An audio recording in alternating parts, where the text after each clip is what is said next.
It's been a year since that night in the woods. A year since I lost both of my best friends.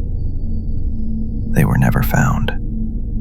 Their bodies, their gear, not even their footprints. The police say it was a cult. I say it was something worse. And every night, I wake up to the same thought. I should have listened to the man at the gas station. He told us one thing. It's not illegal. It's just not wise. My name's Ethan, and for most of my life, everything revolved around two people. My best friends, Daryl and Steve. We grew up side by side. Same schools, same college. We were more like brothers than friends. What really bound us together wasn't parties or sports. It was camping. Not the safe, family kind with picnic tables and fire pits. We chose the wild. The places no one else wanted to go. Deep woods, no trails, no cell signal. We'd pack tents, food, and way too much gear. And always my motion-activated cameras. I loved setting them up at night, then checking what passed through while we slept. Foxes, deer, even a cougar once. That was our thing. Daryl, the loud one, always dragging his guitar along. Steve, the careful one, carrying medicine and his inhaler like our own walking first aid kit. And me, the driver, the cameraman, the one who tried to keep us organized. It was reckless, sure, but we thought we could handle anything. We were wrong. That summer, we picked another random spot on Google Maps. That was our ritual. No planning, no guidebooks. Just drop a pin in a huge patch of green and go. We left at dawn. The drive was quiet, except for Daryl humming along with the radio and Steve reading random trivia off his phone.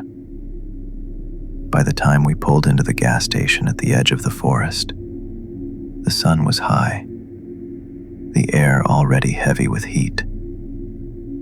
The place looked wrong. The sign out front was half broken, letters missing. The windows were cloudy, caked with dust. Inside, it was like stepping into another decade. A stuffed hawk glared down from a shelf. Two ancient arcade machines hummed faintly in the corner, their screens cracked, but still glowing with static. The air smelled like gasoline, mildew, and something sour. And behind the counter stood a man. I couldn't place his age. Could have been 40, could have been 80. He wore a faded baseball cap pulled low, and over his clothes, a strange white poncho. His eyes followed us as we walked in, dark, heavy, and almost empty. We ordered 3 hot dogs. While we waited, he asked, almost too casually, "So, where you boys headed?" "Out there," I said, pointing toward the wall of trees outside. Couple nights of wild camping. Gonna set up some cameras. Maybe catch some animals. The man froze. His lips tightened. His face shifted into something unreadable. You shouldn't stay in that forest overnight. I half laughed, trying to brush it off. Why? Is it illegal? He shook his head slowly. Not illegal. Just not wise. The hum of the soda fridge seemed deafening in the silence that followed. Finally, we paid, grabbed our food, and left. I told myself he was just some lonely guy trying to scare off tourists. But even then, a knot of unease was forming in my stomach. The hike in was brutal. There were no trails, no signs of other hikers, just endless trees. The ground was soft with layers of wet leaves, and every step sank a little too deep. The air smelled like rot and pine sap. We carved notches into the trees as we went, our way of marking the path back. Without them, you could spin in a circle and lose yourself in seconds. Hours passed. The forest grew darker even though the sun was still up. By the time we stumbled on a small clearing, the light was fading. We dropped our packs with relief, set up our tents, and started a fire. For a while, it felt like old times. Daryl strummed his guitar, off-key but cheerful. Steve complained about the bugs. I fiddled with my cameras, setting 3 around camp, lenses aimed into the darkness. And when night fell, the forest went quiet. Too quiet. No owls, no crickets. Nothing. The next morning, I went straight for the cameras. My stomach flipped as I scrolled through the footage. On one of the cameras, right at the edge of camp, a figure stood. Tall, thin, human-shaped. Just standing there, facing our tents. No movement, no sound. I froze, staring at the screen. Guys, you need to see this. Daryl leaned over, squinting. That's probably a bear. Steve shook his head. Could be a moose. But I knew. Deep down, I knew that wasn't any animal. The day passed in a blur. We hiked deeper, eventually finding a patch of weak cell service. Just enough for one bar. Daryl's phone buzzed. He pulled it out, read the screen, and his face fell. It was a message from his girlfriend. Short, brutal, final. I found someone else. Don't call me again. He didn't say a word, just shoved his phone back into his pocket. That night, he didn't touch his guitar, didn't joke, didn't smile. He just sat by the fire, drinking gin straight from the bottle, staring into the flames like they were swallowing him whole. Sometime after midnight, I heard him outside his tent. His voice was slurred, broken. I'm taking a piss. Then, silence. When I woke in the morning, his tent was empty. On the ground outside lay an empty gin bottle, a torn scrap of paper with the words, "I'll be back soon, guys," written in thick black marker, and a cigarette butt. None of us smoked.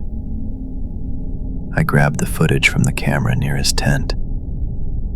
At 1:42 a.m., Daryl stepped into the trees. He never came back. We spent half the day searching, calling his name, tracing paths we hadn't walked before.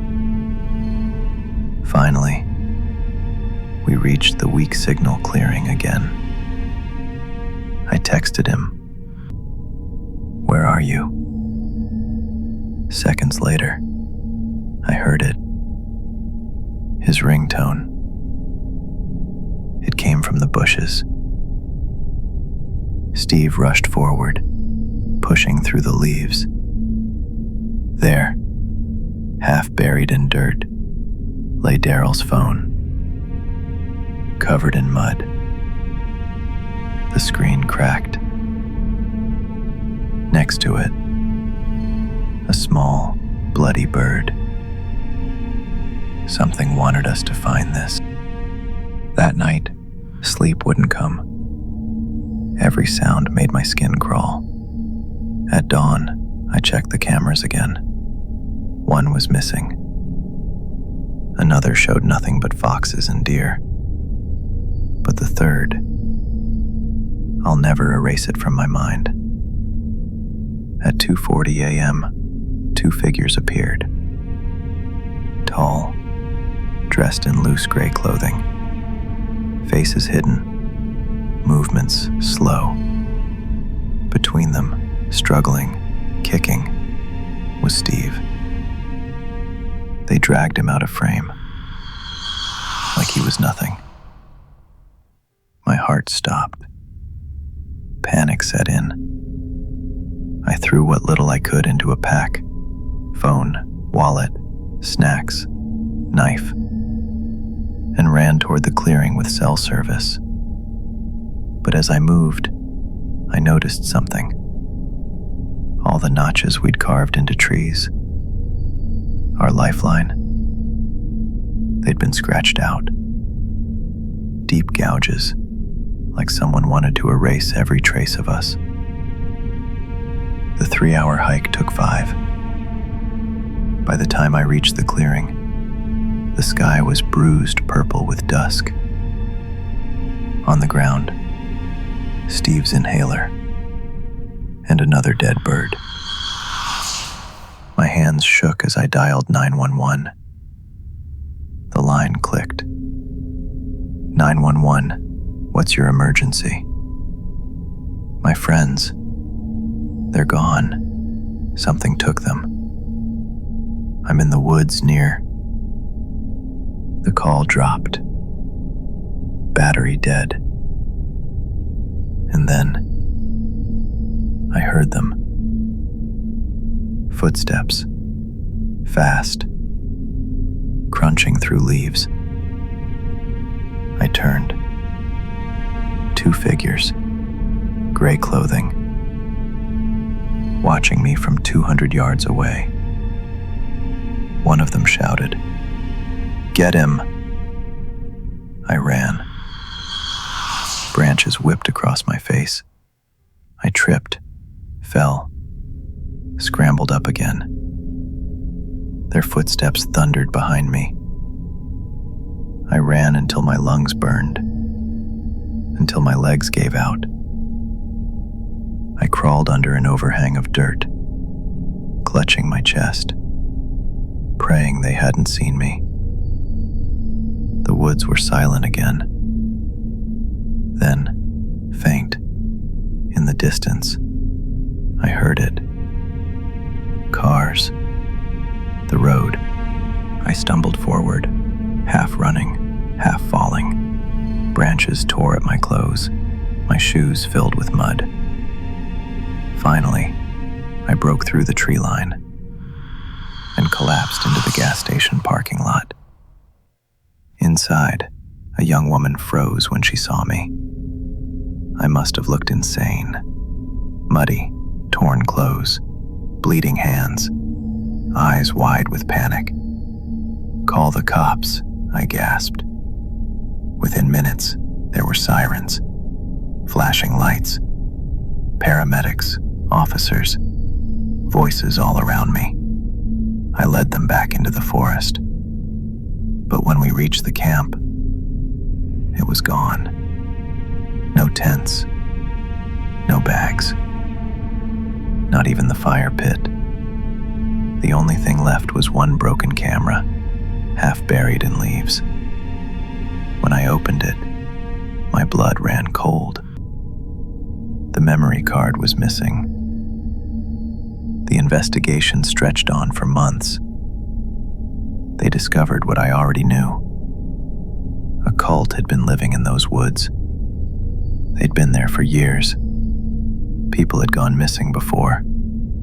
A few members were caught, but none of them spoke. Not one word. Not a single body was ever recovered. Not Daryl's. Not Steve's. They're still listed as missing persons. And me? I wake up every night replaying that gas station clerk's words. His dark eyes staring into me as he said, "Not illegal." Not wise, I should have listened.